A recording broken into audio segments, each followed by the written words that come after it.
mais um programa Diálogo Espírita, hoje recebendo Adail Arruda, que vai conversar conosco sobre ética, saúde e espiritualidade. Tudo bem, Adail? Tudo bem. Adail, eu queria pedir para que a gente possa iniciar, você faça uma prece. Amado Mestre Jesus, aqui nos encontramos rogando a orientação e ajuda dos bons irmãos e amigos para que torne as nossas palavras simples e esclarecedoras. E com o teu consentimento, passamos à irmã que inicia os trabalhos para que ela possa dar o mesmo por iniciado. Assim seja. Adail, o que é ética? Essa pergunta é muito interessante. Eu costumo dizer que ética é algo que todo mundo sabe o que é, mas ninguém sabe responder quando alguém lhe pergunta. É verdade. E partindo dessa verdade, eu digo também que ética é algo que todos nós deveríamos ter. Alguns dizem que têm, poucos levam a sério e ninguém cumpre a risca. Por que ninguém cumpre a risca? Porque ética é perfeição. E como perfeição não existe entre nós, ninguém é ético. 100% ético. 100% ético não existe. Sendo que isso não nos empata de buscarmos essa perfeição, buscarmos essa conscientização. Isso é que é necessário fazer. Conseguir a conscientização da ética. Agora, Adail, e com relação à espiritualidade, o que é espiritualidade? Espiritualidade é algo muito simples. Essa pergunta foi feita uma vez ao Dalai Lama e ele respondeu que espiritualidade é aquilo que faz você ser melhor. Ou seja, é o bem que cada um de nós tem dentro de si e que muitas vezes não conseguimos expor porque não chegamos a ele. A espiritualidade não tem nada a ver com espiritismo ou com doutrina espírita. Todo ser humano é um ser espiritual.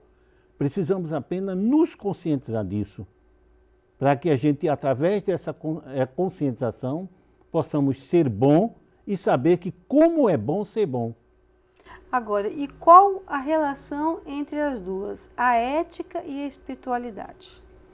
Essa relação é o seguinte, a ética tudo iniciou a partir de Moisés. Moisés foi quem o primeiro tratado ético escrito do mundo, que é os 10 Mandamentos. E Moisés tinha como missão juntar os povos na crença de um Deus único. Passou o período dele e ele não conseguiu, deixou a semente plantada, só que ainda não estavam preparados as pessoas para a vinda do Messias. E a continuidade foi dada pelos filósofos, usando como base a ética do ser humano, a ética de ser bom, a ética de fazer o bem. Tanto que a regra de ouro da ética é fazei aos outros o que gostaria que os outros fizessem a ti. Regra de ouro que é contida nas maiores religiões do mundo. E por ela ser algo que nos faz sentir bem e fazer o bem, ela tem uma relação direta com a espiritualidade. Agora, e a saúde? Onde é que ela entra nesse meio? Isso é muito interessante. Há pouco tempo atrás, a OMS dá uma definição de saúde como sendo um estado físico, mental e espiritual e social do ser humano. Mudou muito aquele sentido de saúde ser simplesmente a ausência de doença. Se a saúde precisa ser esse estado espiritual, mental do ser humano, precisamos aprender a ser ético, desenvolver uma consciência ética, porque quando eu desenvolvo a consciência ética, eu começo a me sentir a paz interior, descubro a razão de viver, do bem viver, entro no princípio da espiritualidade e mente sã, corpo sã. Então eu consigo ter a saúde através de uma mente sadia. Agora, como é que poderíamos ser éticos, né, no país onde a gente vê a corrupção, né, como algo, vamos dizer assim, casual? Isso é muito interessante. É uma pergunta que muita gente nos faz. Nós trabalhamos na busca dessa conscientização ética e de vez em quando damos de frente com essa pergunta. Mas nós precisamos ter uma consciência que nós somos seres individual. Vivemos numa coletividade, porém devemos manter a nossa individualidade. E não podemos nem devemos deixar que o comportamento dos outros regule o nosso. Se o sistema hoje é antiético, mas eu não preciso ser também antiético. Eu preciso descobrir que a ética é bom para mim. É bom para meu estado físico, para meu estado mental, para meu estado espiritual. Eu preciso descobrir como é bom ser bom. A partir daí, eu tenho que trabalhar a minha consciência ética, independente do estado, do país, da situação política ser antiética. E é muito necessário que isso seja feito hoje, agora, o mais rápido possível, para que eu tenha condições de educar os jovens de hoje, as crianças de hoje, para que amanhã nós possamos ter dirigentes éticos. Esse é o nosso problema. Nós não temos nem devemos combater aqueles que são antiéticos, porque eles mesmos, por si só, já estão condenados. Um dia serão substituídos. Agora, temos que nos preocupar com a educação dos que estão iniciando agora. E essa educação não pode ser feita através da palavra. Ela tem que ser feita através da ação, do meu comportamento, da minha maneira de ser. Eu não posso dizer, faça o que eu mando, não faça o que eu faço. Hoje nós ensinamos os nossos filhos, infelizmente, a ser antiético. Porque a ética tem que começar pelas pequeníssimas coisas. É verdade. Principalmente pela mentira, por exemplo. A mentira é uma coisa que é aceita pela sociedade como comum.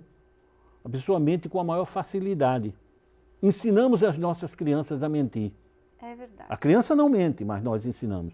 Costumamos dizer, não minta, meu filho. Quando o telefone toca e pergunta se a gente está, diga que eu não estou.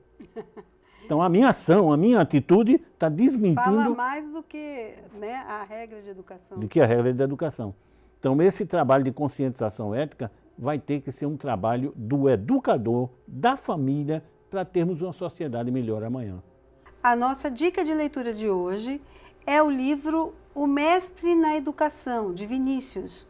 O livro procura estimular o estudo e a meditação e aborda vários temas como evolução, ética, educação e espiritualidade.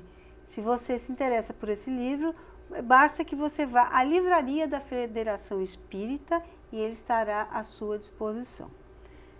Adail, espiritualidade e religiosidade são a mesma coisa? Não. Aparentemente, a gente poderia dizer que em determinados momentos parecem sinônimos, mas não são. Religiosidade é muito ligado à religião, que vem do latim religare, ou religar o homem com o seu superior, com Deus. Já espiritualidade é algo interior do homem, por ser ele um ser espiritual, um ser eterno que vive não só materialmente, como espiritualmente. Ele pode ser ou não religioso, mas ele sempre será um ser espiritual. Agora, qual é a diferença entre ética e moral? Outro assunto muito polêmico. Existem correntes de filósofos até que defendem que ética e moral é a mesma coisa.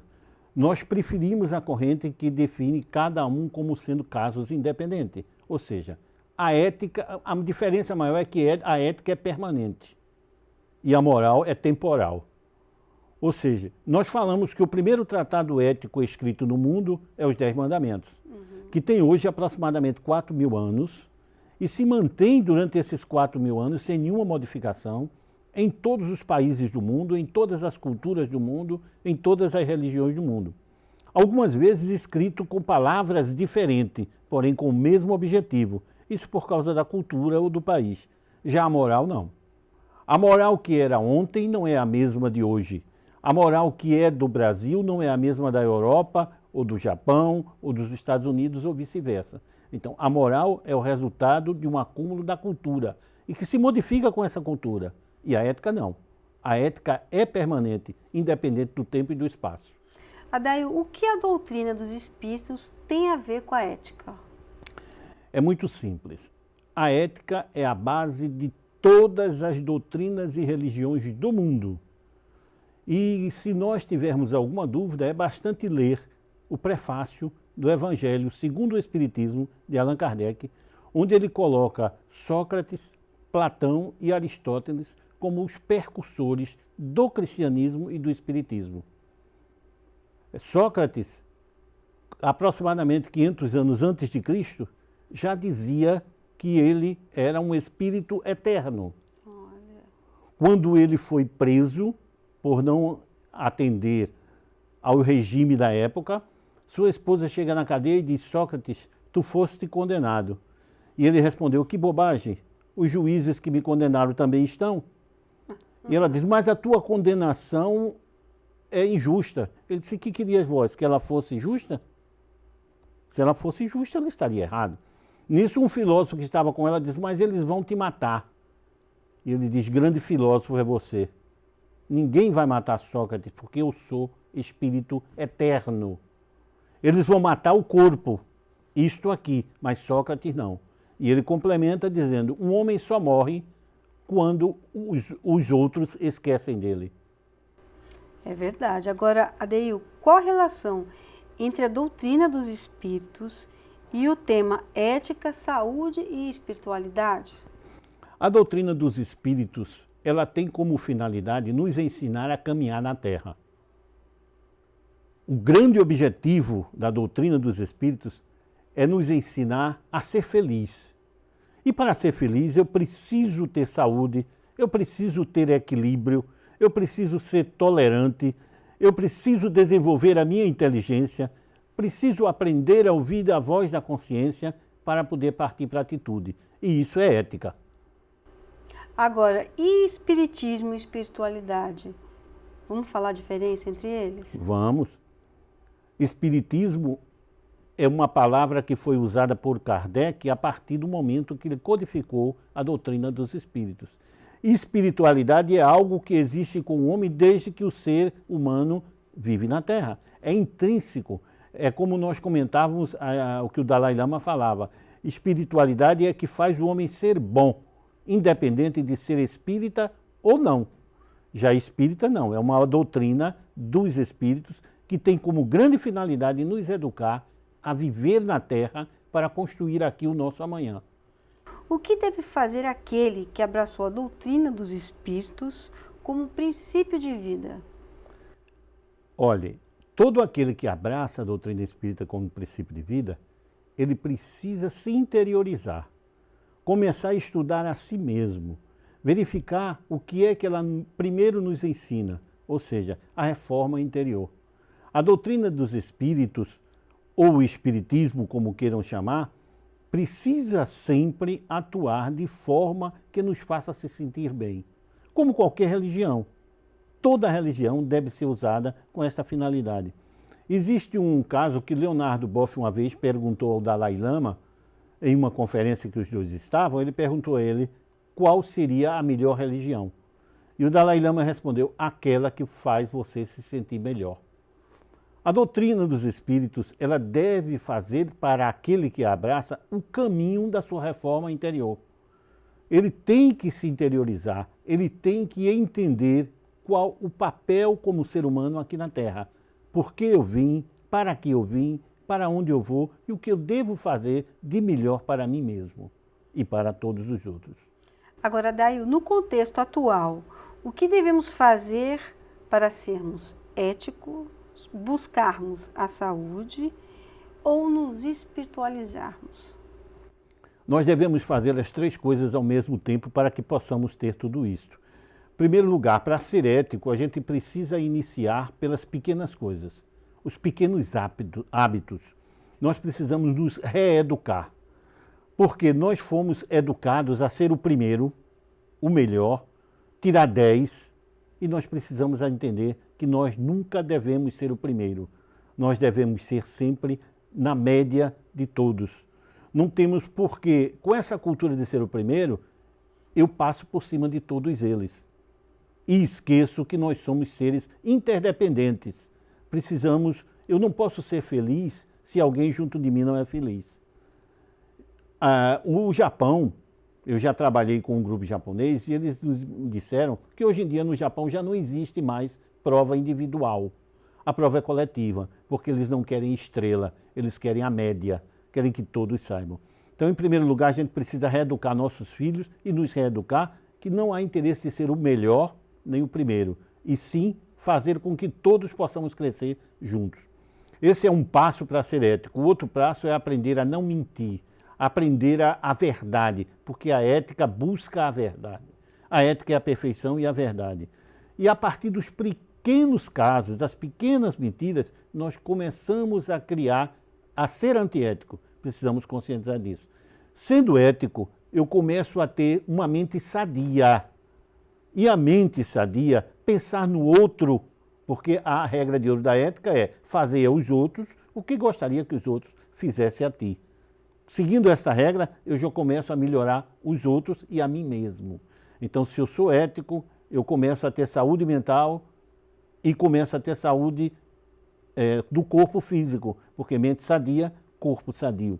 Nessas alturas, a espiritualidade é uma consequência. É uma consequência desse meu estado físico, mental e espiritual. Isso é um princípio que a própria doutrina espírita tanto nos ensina. E nós precisamos também aprender com a ética que tem a mesma regra, a reforma interior. Infelizmente, é o mais difícil e a gente sempre foge dela. Adail Arruda, muito obrigada pela sua entrevista. Foi um prazer receber você aqui. O prazer é nosso de estar aqui e sempre nos colocando à disposição, dentro da medida do possível, quando formos convidados. Obrigada. E você, querendo entrar em contato conosco, envie um e-mail para dialogoespirita@gmail.com. Fica com Deus.